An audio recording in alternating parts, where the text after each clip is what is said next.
मेहमान बन के आके उसकी ही जिंदगी बर्बाद कर देती है। आगे वो दोनों लड़की उसकी लाइफ में कैसे भूचाल लाती है वो हम आज की इस एक्सप्लेनेशन में देखने वाले हैं। मैं आज जिस मूवी को एक्सप्लेन करने वाला हूँ इस मूवी का नाम है नॉक नॉक और ये मूवी 2015 में रिलीज हुई थी। मूवी के स्टार्टिंग सीन में हम दो मैरिड कपल को देखते हैं जिसमें हस्बैंड का नाम इवान था और उसकी वाइफ का नाम केरन था और ये दोनों कमरे में रोमांस कर रहे थे। तभी इनके बच्चे केक लेके इनके पास पहुंच जाते हैं क्योंकि आज फादर्स डे था और ये पूरी फैमिली साथ में फादर्स डे मनाती है। और इस आर्किटेक्चर था जिसकी वजह से उसके पास बहुत ज्यादा काम था और अपने पास ज्यादा काम होने की वजह से वो अपनी फैमिली के साथ बीच पे नहीं जाता। रात को इवान बड़े इत्मीनान से अपना काम कर रहा था तभी उसके दरवाजे को कोई नॉक करके उसके गेट पे दस्तक देता है। उसके बाद जब इवान गेट खोलता है तो उसके गेट के सामने दो लड़कियां खड़ी थी और वो दोनों लड़कियां बारिश की वजह से पूरी तरीके से भीगी हुई थी। वो दोनों लड़कियां इवान से बोलती है कि दरअसल हमें एक पार्टी में जाना था लेकिन गलती से टैक्सी ड्राइवर ने हमें एक गलत लोकेशन पे उतार दिया और बारिश में गीला होने की वजह से हमारे फोन भी बंद हो चुके हैं जिसके कारण हम किसी से कांटेक्ट भी नहीं कर पाए। ये सब सुनने के बाद इवान उन दोनों लड़कियों को अपने घर के अंदर बुला लेता है।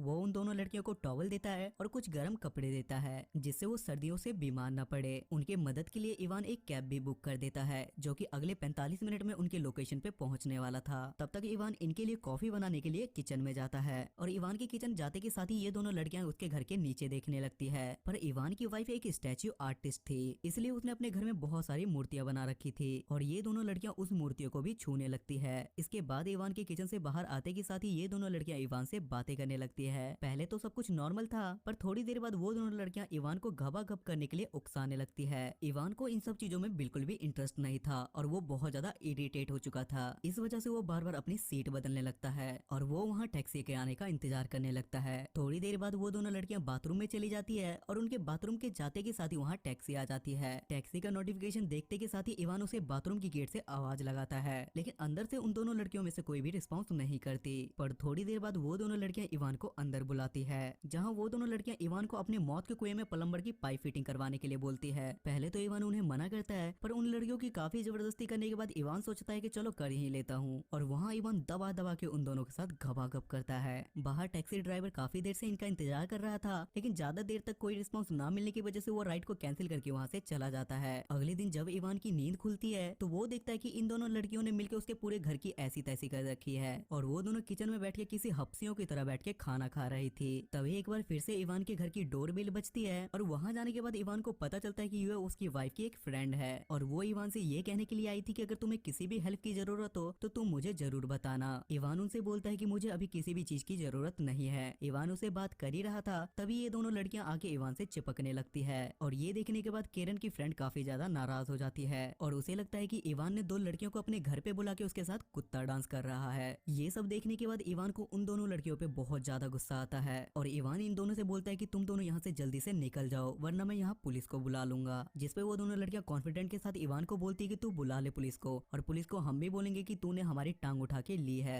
जबकि हम दोनों एक अंडर एज हैं। पर ये सुनने के बाद भी इवान नहीं रुकता और वो पुलिस को फोन लगाने लगता है। ये देखने के बाद वो दोनों लड़कियां डर जाती है और वो इवान को ऐसा करने से मना करती है क्योंकि वो दोनों लड़कियां अंडर एज नहीं थी और ये बस सिर्फ हम व्यूअर्स को पता है। और उन दोनों लड़कियों को ये भी डर था कि कहीं पुलिस उन्हें पकड़ के ले ना जाए। उसके बाद इवान उन दोनों को अपनी गाड़ी में बिठाता है और एड्रेस बताने पे इवान उन दोनों को उनके एड्रेस पे छोड़ आता है और वो वापस घर आने के बाद अपने घर की पूरी सफाई करने के बाद अपना काम करना फिर से शुरू कर देता है। तब इवान घर में देखता है कि उसकी एक फैमिली फोटो जमीन पे नीचे गिरी हुई है। इवान जैसे ही उस फोटो को उठाने के लिए नीचे झुकता है तो पीछे से एक लड़की उसके सर पे वार कर देती है और ज्यादा तेज चोट लगने की वजह से इवान वहीं बेहोश हो जाता है।